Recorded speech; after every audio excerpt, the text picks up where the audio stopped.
नमस्कार दोस्तों, BNA network के यूट्यूब चैनल पर आपका स्वागत है। मैं हूं कुलभूषण। कल राज्यसभा से भी वो बिल पास हो गया जो केजरीवाल के जेल जाने की गारंटी हो सकता है।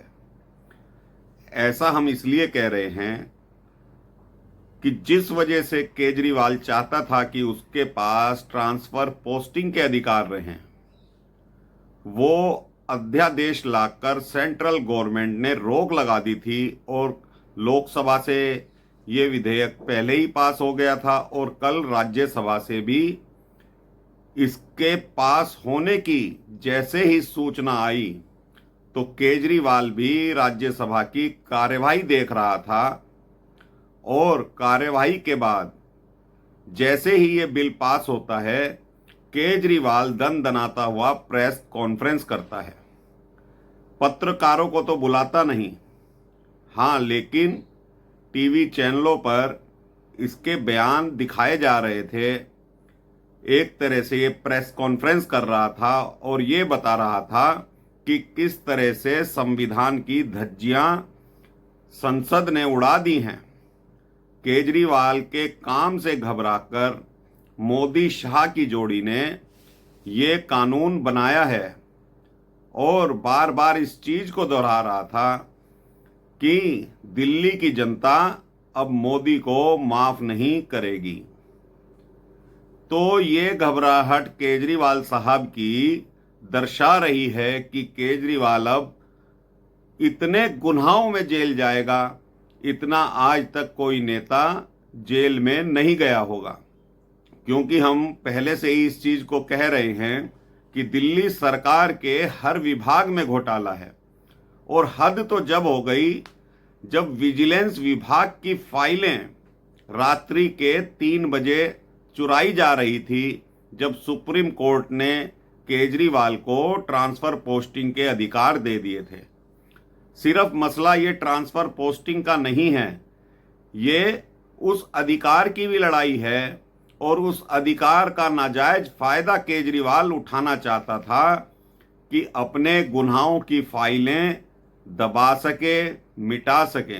क्योंकि विजिलेंस विभाग कई विभागों की इसकी जांच कर रही है और दिल्ली शराब घोटाले की फाइलें भी उसी विजिलेंस विभाग में हैं, जिससे ये चाहता था कि जिन फाइलों को लेकर मनीष सिसोदिया की जमानत नहीं हो पा रही है वो फाइल ये उठवा ले, लेकिन ऐसा हो नहीं पाया। तुरंत ही सेंट्रल गवर्नमेंट ने अध्यादेश लाकर इसके अधिकारों पर फिर से रोक लगा दी और अब जब ये बिल संसद से पास हो गया है और ये जिस तरह से 2 महीने से घूम घूम कर प्रचार कर रहा था, मुख्यमंत्रियों से मिल रहा था, राजनीतिक दलों से मिल रहा था और ये कह रहा था कि ये 2024 से पहले का सेमीफाइनल है और इसमें हमारी जीत होगी, विपक्षी पार्टियों की जीत होगी, और इसी वजह से ये विपक्षी गठबंधन में भी शामिल हुआ था। ये एक तरह का भ्रष्टाचार ही नहीं, इसकी मानसिकता उस नक्सलवाद की है जो ये अधिकारों की लड़ाई लड़ रहा है। इसको मालूम था कि दिल्ली में इतने अधिकार आज तक किसी सरकार के पास नहीं रहे। 2015 से ये दुहाई देता है कि मुझे काम नहीं करने दिया जा रहा, लेकिन जिस वक्त ये कहता है कि मुझे काम नहीं करने दिया जा रहा, उसके ही अगले दिन इसके चेले चपाटे आकर प्रेस कॉन्फ्रेंस करते हैं कि हमने इतने स्कूल बनवा दिए, इतने मोहल्ला क्लिनिक बनवा दिए, इतनी बिजली पर हम सब्सिडी दे रहे हैं, पानी फ्री दे रहे हैं। तो फिर ये दो रंगी गिरगिट की तरह बातें क्यों बदलता है? यानी कि एक तरफ काम भी कर रहा है और दूसरी तरफ आरोप भी लगाता है कि एलजी काम नहीं करने दे रहे, मोदी गवर्नमेंट काम नहीं करने दे रही। तो भाई फिर किस तरह से आप स्कूल बनवा देते हो, किस तरह से मोहल्ला क्लिनिक बनवा देते हो? ये जनता को बरगलाने के अलावा कोई कार्य नहीं करता। इसकी मानसिकता और इसकी मंशा सिर्फ इतनी है कि ये देश का प्रधानमंत्री बन जाए। इसीलिए चौथी पास राजा की कहानी सुनाने के लिए दिल्ली विधानसभा का विशेष सत्र बुलाता है।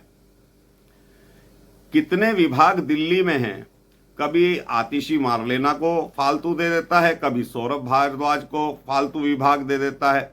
अपने पास कोई विभाग नहीं रखता, पेन जरूर रखता है लेकिन हस्ताक्षर नहीं करता किसी फाइल पर, क्योंकि इसे मालूम है कि जो गड़बड़ियां, जो भ्रष्टाचार ये करवा रहा है उसमें ये जेल ना चला जाए। लेकिन लोकसभा में भी और राज्यसभा में भी अमित शाह अब ये क्लियर कर चुके हैं कि केजरीवाल की मंशा सिर्फ विजिलेंस विभाग को अपने कब्जे में करने की थी। यानी शीश महल प्रकरण, दिल्ली शराब घोटाला, परिवहन विभाग में जो घोटाला हुआ है और दिल्ली जल बोर्ड में जो घोटाला हुआ है, उसकी फाइलें ये दबवाना चाहता है। लेकिन जब देश के गृह मंत्री संसद में कह देते हैं तो सीधा सीधा इसका मतलब ये हो जाता है कि अब ये बिल पास हो गए हैं, अब ये इसके पास कोई अधिकार नहीं रहेंगे। लेकिन ऐसा नहीं है कि इसके पास कोई अधिकार नहीं है, सिर्फ ये उच्च अधिकारियों की यानी आईएएस रैंक के अधिकारियों की ट्रांसफर पोस्टिंग नहीं कर सकती इसकी गवर्नमेंट, लेकिन क्लर्क वगैरह की, बाबुओं की, जो के तो इसके पास अधिकार रहेंगे ट्रांसफर करने के। लेकिन इस बिल के पास होने से इतना फर्क आ जाएगा, जो बाबू अधिकारियों की नहीं सुनते थे, क्लर्क नहीं सुनते थे और केजरीवाल से डर कर रहते थे, अब उनका डर निकल जाएगा। वो भी साफ साफ अब अधिकारियों के साथ मिलकर इसके खिलाफ गवाही दे पाएंगे कि हाँ, जो भ्रष्टाचार हुआ है वो किसके कहने पर हुआ है। तो बात ये अध्यादेश की या बिल की नहीं थी या अधिकारों की नहीं थी, ये सिर्फ इतना चाहता था कि इसके पास इतने अधिकार आ जाएं कि जिससे कि जो घोटाले हुए हैं इसके अफसर केजरीवाल से डर कर रहें, इसके खिलाफ कोई कार्यवाही ना करें। वरना ये व्यक्ति जिस तरह की बातें करता है, कल भी प्रेस कॉन्फ्रेंस में कह रहा था कि इस बार मोदी को एक भी सीट दिल्ली की जनता नहीं देगी। तो केजरीवाल साहब, जो आपके कर्म हैं, जो आपके कार्य हैं और जो मोदी साहब के कार्य हैं, बार बार आप कहते हो कि मैंने मोदी से अधिक कार्य किया है, तो दिल्ली में जल भराव क्यों हो गया? ये बात भी जनता को बताओ। शीश महल पर तुम कभी कुछ नहीं बोलते।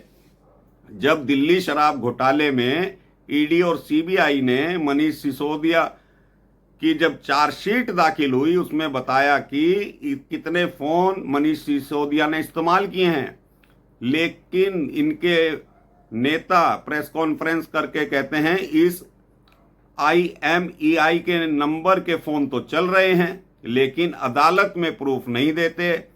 अगर अदालत में प्रूफ ये लोग दे देते कि मनीष सिसोदिया बेगुनाह है, तो उसको कब की बेल मिल जाती।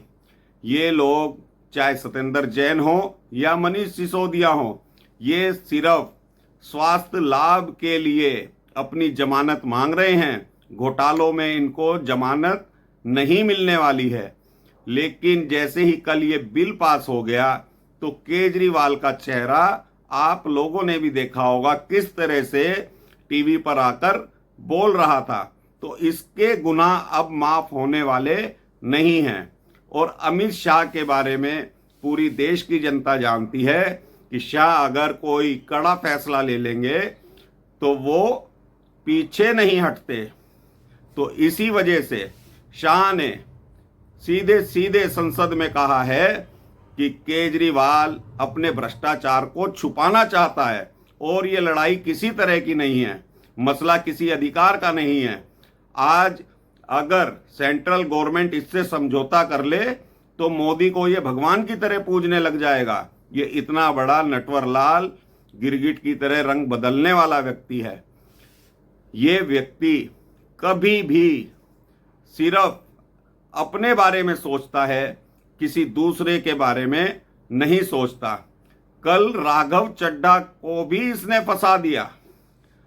राज्यसभा की कार्यवाही में फर्जी हस्ताक्षर के मामले में अब राघव चड्ढा भी नपने वाला है, क्योंकि राघव चड्ढा भी केजरीवाल के कहने पर ही कार्य करेगा। जिस तरह से ये सभी नेताओं को साइडलाइन करता जा रहा है, ये खुद चाहता है कि सेफ रहे और दूसरे व्यक्ति फंसते रहें। जब कल आतिशी मार्लेना से पूछा गया बिल पास होने के बाद, तो आतिशी ने अपने देश की तुलना पाकिस्तान से कर दी कि जिस तरह पाकिस्तान में कानून का राज नहीं है, उसी तरह मोदी भी तानाशाही कर रहे हैं। ये इनकी मानसिकता है और कहते हैं कि हमें काम नहीं करने दिया जा रहा। अरे भाई, काम नहीं करने दिया जा रहा तो आप जनता को बताइए, चीख चीख कर बताइए, लेकिन उससे पहले अपने शीश महल को भी दिखाइए। अपने मनीष सिसोदिया के बारे में भी बताइए, किस तरह से आपने केजरीवाल घोटाला करवाया है। सत्येंद्र जैन को हवाला कांड में जमानत नहीं मिली, सिर्फ स्वास्थ्य की दृष्टि से उनको जमानत मिली है, वो भी अंतरिम जमानत। दोबारा से कब जेल चले जाएंगे मालूम नहीं है। लेकिन अब इतना तय हो गया है कि स्वतंत्रता दिवस के बाद ये व्यक्ति बहुत लंबा अंदर जाने वाला है। अब केजरीवाल कहीं से कहीं तक नहीं बच पाएगा। जो अफसरों में डर था, इसका खौफ था कि केजरीवाल के पास अधिकार आ गए हैं, इसके खिलाफ कार्रवाई करने से डर रहे थे। अब दनादन कार्रवाई होगी, क्योंकि अमित शाह के तेवर संसद में यही बता रहे थे। तो अभी के लिए दोस्तों इतना ही। मेरा कंटेंट आपको पसंद आए, इसको लाइक कीजिए, कमेंट करके बताइए, वीडियो को शेयर कीजिए और चैनल को सब्सक्राइब जरूर कर लीजिए। धन्यवाद। नमस्कार। भारत माता की जय।